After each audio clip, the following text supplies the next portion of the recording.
Hey, it's Clay, and this will be a video chart on ticker symbol GOPH. We will take a look at the 30-minute time frame. Real quick, what do I mean by 30-minute in case maybe you're new to charts?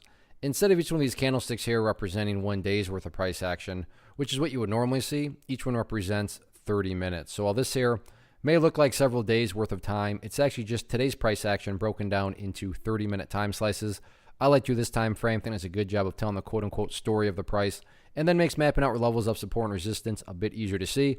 I don't mean to state the obvious, but I will anyways.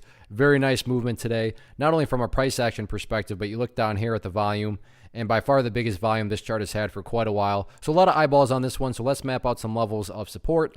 Then we can talk areas of resistance. So the first area of support is what I would call the ideal level. When you say, hey Clay, what would make this chart look the absolute strongest going forward? And that would be if the price can stay up here above $4.10. Now don't get me wrong, if the price falls below $4.10, by no means am I saying the entire chart's ruined or anything like that. But yeah, if the price can somehow manage to stay above that level, that would certainly be a huge sign of power.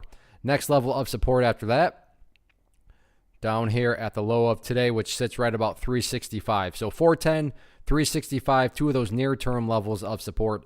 Taking a step back and looking at things from the big picture point of view, that is where the purple line here comes into play, which is the famous 50-period simple moving average. As you can see over the past several weeks, there's been quite a bit of history where when the prices come down to that area, it's done a great job of holding. And keyword of it is moving average, meaning as time goes by, this purple line is going to continue to move itself higher and higher. So from a grand scheme point of view, as long as the price remains above that purple line, the bulls are 100% control of the chart. Sure, it'd be great if it could stay above 410, but again, grand scheme, as long as the price is above that purple line, the bulls are in full control. Now, what about areas of resistance? As far as where the sellers are hanging out, initial area of resistance right there at about $4.55, and I will call this a resistance zone.